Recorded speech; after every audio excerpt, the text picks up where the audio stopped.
on va parler du lien entre addiction et identité. Alors d'abord, je te rappelle, c'est quoi une addiction? Une addiction, c'est une habitude d'action ou de pensée. C'est quelque chose où tu as pris une dépendance à cette habitude-là, à faire ou à penser toujours la même chose. C'est ça l'addiction. Et l'identité, c'est la somme de toutes nos habitudes. Salut Nathalie. Donc, tu vois bien qu'il y a un lien entre addiction et identité. Il y a une citation du Dalai Lama qui dit un truc du style « Sème un acte, tu récolteras une attitude. Sème une attitude, tu récolteras un caractère. Et sème un caractère, tu récolteras une destinée. » Ça veut dire quoi cette citation-là dans notre sujet précis de l'addiction? Fume une clope, deviens un fumeur, chope un cancer. Grosso modo, c'est un peu ça, tu vois. Et tu pourrais le découler de plein d'autres manières parce que moi, je vais pas aller à quelle destinée tu as dans ton addiction. C'est vraiment juste le lien entre ton action et l'identité que tu prends. Quand tu fumes des cigarettes, tu deviens un fumeur. Quand tu manges du sucre, que tu manges trop, tu deviens boulimique ou hyperphagique. Quand tu manges plus et que tu t'es habitué à plus manger, tu deviens anorexique. Quand tu consommes de l'alcool, quand tu consommes, même si tu consommes genre des bons aliments et que tu l'as de manière sociale, tu vas prendre une identité de ce qu'on appelle un bon vivant, un épicurien, quelqu'un d'hédoniste. Ou quand tu as une addiction à un certain type de pensée, de certaines émotions, tu vas t'identifier comme quelqu'un de dépressif, comme quelqu'un de colérique, comme quelqu'un de lunatique, comme quelqu'un de bipolaire. Tu vois, toutes ces identités-là qui se construisent à partir de nos habitudes. Et ce qu'il faut savoir, c'est que le besoin le plus important de l'humain, je vais bien te le dire, le besoin le plus important de l'humain, c'est de rester cohérent avec la manière dont il se définit. Donc, si tu te crois être quelque chose, toute ta vie, tout ce que tu fais, toute ta manière d'agir, de penser, de réagir, de te comporter, tu vas faire en sorte que ça reste en cohérence avec la manière dont tu te perçois, la manière dont tu te crois être, la manière dont tu t'identifies toi-même. Donc, imagine maintenant, tu n'as pas besoin de l'imaginer parce que tu l'as fait, où ça fait 5 ans, 10 ans, 15 ans, 20 ans que tu t'identifies être un fumeur, une fumeuse, quelqu'un qui mange du sucre, quelqu'un qui mange des chips, quelqu'un qui est soumis, qui est addict à la malbouffe, quelqu'un qui est colérique ou dépressif, quelqu'un qui boit de l'alcool socialement parce que je suis un bon vivant. Okay, donc imagine ça où ça fait genre des années, des dizaines d'années, des décades, des décennies où tu t'identifies à ça. Le jour où tu vas essayer d'arrêter de changer ça, le jour où tu vas dire j'arrête de fumer, le jour où tu vas dire j'arrête de m'empiffrer de chocolat, j'arrête d'être dépressive, j'arrête d'avoir des pensées de merde, ça va créer quoi en fait? Ça va créer de l'incohérence. Puisque si pendant 20 ans tu t'es identifié comme étant quelque chose et que du jour au lendemain tu décides non c'est bon je suis plus là, dans ton cerveau va y avoir une incohérence et donc tu vas pas respecter le plus grand besoin humain qui est d'être cohérent avec qui tu t'identifies. Et donc tu vas créer un mécanisme à l'intérieur de toi, tu vas vivre ce qu'on appelle de la dissonance cognitive entre ce que tu crois être et ce que tu essayes d'être. Ça va être entré en conflit en fait. Et ce conflit-là, ça va créer forcément énormément d'inconfort à l'intérieur de toi et ça va créer de la confusion. Donc tu vas être dans l'inconfort et dans la confusion. Je veux arrêter de fumer, pourtant je suis fumeuse. Je veux arrêter de fumer, pourtant je suis fumeuse. Je veux arrêter de manger, pourtant ça fait 20 ans que je mange du sucre. Comment est-ce que je vais faire ça en fait, tu vois? Et du coup, cet inconfort-là, cette confusion-là, je t'en ai parlé il y a 2 ou 3 lives de ça, dans le live des 7F. Tu vas passer de la confusion et forcément ta solution, c'est que tu vas retomber dans ton addiction. Parce que ton addiction, elle va, anesthésier l'inconfort, puisque c'est le principe de l'addiction, on l'a vu, c'est d'arrêter de ressentir ce que tu ressens qui n'est pas confortable. Ça va te permettre d'échapper à la souffrance psychologique que tu es en train de te créer. Et ça va anesthésier l'agitation, ça va te permettre de sortir de la confusion, en tout cas de l'éviter. Et ça va te permettre aussi, surtout, de te réaligner, de re-rentrer en cohérence avec l'identité que tu t'es forgée. Je suis fumeuse, j'essaye d'arrêter de fumer, ça me met dans le stress, trop d'inconfort, je reprends une clope, je me sens plus dans le stress et en plus, je reste cohérente avec mon identité de fumeuse. Pareil quand tu manges du chocolat, pareil quand tu bois un verre d'alcool, pareil quand, tu sais, on en parlait là, on en parlait ce matin avec Caroline. Elle me disait, mais tu vois, en 2019, j'ai lancé mon entreprise, elle marchait bien, j'avais un gros CA, c'était top, et d'un seul coup, tout allait bien dans ma vie. Et en fait, à un moment donné, tout allait bien.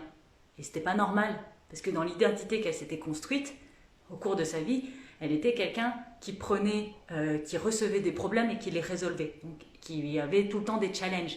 Et là, d'un seul coup, elle se retrouvait dans une vie où tout allait bien. C'était pas sa vie à elle, tu vois, ça correspondait pas avec son identité.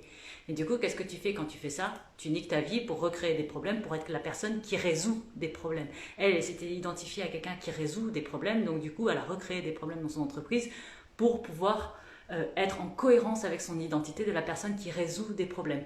C'est pareil, et on fait ça avec nos addictions. Si moi j'ai été fumeuse pendant 20 ans, tant que je m'identifie comme fumeuse, c'est impossible que j'arrive à arrêter. Parce qu'à chaque fois que je vais essayer d'arrêter, ça va rentrer en incohérence avec qui je crois être. Alors pose-toi la question de, quand tu es dans ton addiction, qui es-tu? C'est quoi l'identité que tu te donnes dans ton addiction? Comment est-ce que tu te nommes? Et si tu n'arrives pas à te nommer en un seul mot, tu as le droit de mettre plusieurs mots, hein, mais comment est-ce que tu te nommes? C'est quoi cette persona que tu as créé autour de ton addiction? Ça va être très très important de l'identifier parce que c'est ça qu'on va devoir renverser pour pouvoir lâcher l'addiction. Donc tu vois que le prérequis pour se libérer définitivement de ton addiction, c'est en fait de changer d'identité, de créer un changement identitaire. Parce que si tu ne crées pas ce changement identitaire-là, ton addiction, soit tu vas retomber dedans, tu vas faire une rechute, donc tu vas réussir à arrêter, mais tu vas contrôler, et c'est les gens qui sont fumeurs et qui vont arrêter de fumer pendant 1 an, 2 ans, quelques mois, et qui vont recommencer à fumer. C'est les gens qui vont réussir à contrôler leur crise de boulimie et retomber dedans un jour. C'est les gens qui vont réussir à se passer de manger du sucre pendant 3 mois, mais au bout de 3 mois, ils vont s'enfiler 4 tartes au chocolat, 6 paquets de biscuits dans la journée et être malades parce qu'ils auront fait une crise de foie, tu vois. Parce que c'était que du contrôle. Ou c'est les personnes qui vont reporter leur addiction ailleurs. J'étais fumeur et ok, j'arrête de fumer, je me venge sur les choupa-choups et sur les bonbons, tu vois. Et en fait, tu vas reporter ton addiction parce qu'en fait, tu vas garder l'identité d'addict, tu vas garder l'identité du junkie, en fait. Alors, donc c'est simple, pour se libérer de ton addiction, il y a un prérequis, c'est créer un changement identitaire. Et tu vas me dire, c'est facile à dire, Éloi. Oui, c'est facile à dire. Je suis d'accord avec toi, c'est facile à dire. Et je vais même te dire que c'est facile à faire. Oui, c'est facile à faire de changer d'identité. Il suffit juste de le décider. Je change d'identité. Là où ça se complique, c'est qu'en fait, ce changement d'identité, ça demande du temps. Okay, on te dit qu'il faut 21 jours pour construire une habitude et qu'il en faut 90, 90 pour changer d'identité en fait. Et de ce que j'ai pu expérimenter, moi, dans ma vraie vie de moi-même, c'est qu'il faut dépasser 100 jours pour construire une nouvelle identité. Alors comment tu fais ça? Alors déjà, je vais te parler de mon expérience personnelle. Au départ, je vais te donner sur l'identité de la discipline. Je vais prendre la discipline parce que ça a été un gros sujet pour moi en 2019 et j'ai beaucoup travaillé là-dessus parce que j'étais quelqu'un de très indiscipliné. J'étais incapable de suivre une routine, incapable de suivre une discipline. Et en tout cas, c'était dans mon identité, oui, tu vois, moi je suis une rebelle, moi j'écoute rien, moi je fais que ce que je veux, je gère mon planning comme je veux, j'ai pas de discipline, c'est pas possible, j'ai pas ça. Et j'ai commencé à faire les défis des 100 jours de Lilou Massé. Donc c'est 100 jours de défi, et ben quand t'as pas de discipline, dans ton cul les 100 jours de défi, tu vois. Je l'ai fait la première fois, le premier défi, je me suis arrêtée à 83 jours. La deuxième fois que j'ai refait le défi, j'ai refait le même, hein, le 83 jours, c'était un défi pour se connecter à sa magie. Donc 83 jours la première fois, le deuxième essai, je me suis arrêtée à 23 jours, s'il te plaît. En termes d'indiscipline, chapeau, chapeau, chapeau. Hein. Et la troisième fois que je l'ai fait, là, j'ai excédé. Je suis passée, j'ai pas fait 100 jours, j'ai fait 117 jours. 117 jours sur les 100 jours, ok? Et quand j'ai fait les 117 jours, aujourd'hui, je peux te dire que je suis quelqu'un de super discipliné. C'est pas moi qui le dis, c'est la psy que j'ai vue en début d'année. Elle m'a dit, mais en fait, Madame Alvarez, vous êtes quelqu'un d'extrêmement discipliné. Et moi, je la regardais comme ça, je dis, ouais, vous avez raison, ouais, je suis quelqu'un de très discipliné. C'était pas le cas il y a 2 ans. Donc en 2 ans, j'ai fait un changement d'identité. Je suis passée de quelqu'un d'extrêmement indiscipliné à quelqu'un d'extrêmement discipliné. Comment est-ce que j'ai fait ça? J'ai utilisé ce qu'on appelle la méthode Coué. Hein. On l'appelle aussi méthode d'autosuggestion. On l'appelle aussi, dans le mode du développement personnel New Age, c'est les affirmations. C'est l'utilisation des affirmations. Exemple, je vais donner un exemple de vécu. C'est quand j'étais employée, j'étais salariée, je répétais à tout le monde que j'étais super sympa comme fille. Parce que j'avais une réputation, j'avais une identité asociale. J'avais une identité de quelqu'un de très désagréable en fait. De quelqu'un d'assez agressif. Et c'était quelque chose qui ne me convenait pas parce que tu te rends bien compte que moi, mon but c'était quand même de créer du lien avec les autres et les gens ne m'aimaient pas. Et j'ai passé 5 ans en emploi à dire tous les jours à tous les gens que je côtoyais, à leur dire « je suis sympa comme fille ». Non mais tu sais, je suis sympa comme fille. Salut, moi c'est Eloi, je suis sympa comme fille. Ouais, je suis sympa comme fille. Ouais, je suis sympa comme fille. Et sinon, tu sais quoi? Je suis sympa comme fille.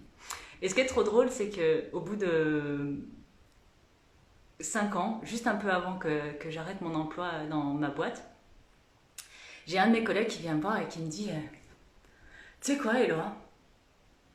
En fait, t'es sympa comme fille. » Et je dis « tu sais quoi? Merci, parce que ça fait quand même 4 ans qu'on bosse ensemble et c'est seulement maintenant que tu t'en rends compte. » Il me dit « ouais, franchement, au début, je m'en étais pas rendu compte, mais en fait, non, t'es sympa comme fille. » Et tu vois, il m'a fallu, la première fois que j'ai tenté ce changement d'identité-là, il m'a fallu 5 ans. Ouais, il y a des fois, il faut avoir un peu de persévérance dans sa vie. Et je te dis ça, et puis, attends, j'ai une alarme qui se met en route. Pour la discipline, il m'a fallu 117 jours d'affilée où je me suis répété « je suis disciplinée, j'aime la discipline, je suis disciplinée, j'aime la discipline » et j'entérinais une discipline. Tous les matins, je faisais mon cahier. Tous les matins, je faisais mon défi des 100 jours. Et tous les matins, je répétais « je suis disciplinée, j'aime la discipline, je suis disciplinée, j'aime la discipline ». Aujourd'hui, 2 ans après, c'est même plus moi qui le dis, c'est les gens avec qui je travaille. Ma psy, elle me dit « vous êtes super disciplinée, Madame Alvarez, c'est incroyable, on peut avancer super vite grâce à ça ». Pour arrêter de fumer, ça m'a pris 21 jours de répétition de mon affirmation pour changer mon identité de fumeuse, pour sortir de l'identité de fumeuse. Ce qu'il faut que tu comprennes là, c'est qu'en fait, ton addiction, tu ne peux pas en sortir tant que tu n'as pas fait ton changement identitaire. C'est absolument nécessaire. Il y a plein d'autres trucs, on en a parlé, il y a la prise de conscience, il y a casser les contrats et il y a créer une nouvelle identité. Si tu ne fais pas cette 3e étape, tu vas rentrer dans un mécanisme de dissonance cognitive et d'incohérence. Et je te rappelle, le besoin le plus fort de l'être humain, c'est de rester cohérent avec la personne qu'il croit être. Okay? Donc si tu crois être une fumeuse et que tu essayes d'arrêter de fumer, tu vas forcément revenir à ton identité de fumeuse et donc tu vas recommencer à fumer. Pareil si tu bouffes, donc si tu es une bouffeuse et que tu dis « non, j'arrête de bouffer de la merde », ben non. Tu vas revenir à ton identité, je bouffe de la merde. Si tu ne fais pas ce changement identitaire. On va en parler en détail pendant l'atelier gratuit que je donne samedi 18 à 10h. Si tu n'es pas encore inscrite, je t'invite à le faire. Le lien, il est dans ma bio.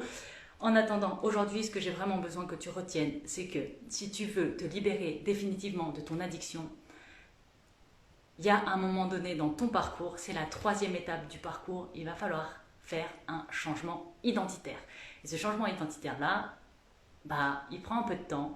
En fait, la bascule d'une identité à l'autre, ça se fait comme ça, en un claquement de doigts, parce que c'est juste une simple décision.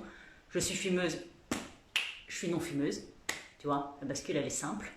Par contre, de comment entériner cette nouvelle identité, là, ça demande un peu de discipline et de la méthode Coué, de la répétition, de l'affirmation, pour vraiment entériner cette nouvelle identité et pouvoir la vivre au quotidien et enfin être libre de ton addiction. C'est tout pour aujourd'hui. Je t'embrasse fort. Si tu as des questions, tu sais, il y a une petite boîte commentaires. Tu peux mettre des questions. Si tu as envie de partager, tu peux partager. Et moi, je me réjouis de te retrouver demain pour le prochain live et samedi à l'atelier si tu t'es inscrit. Salut!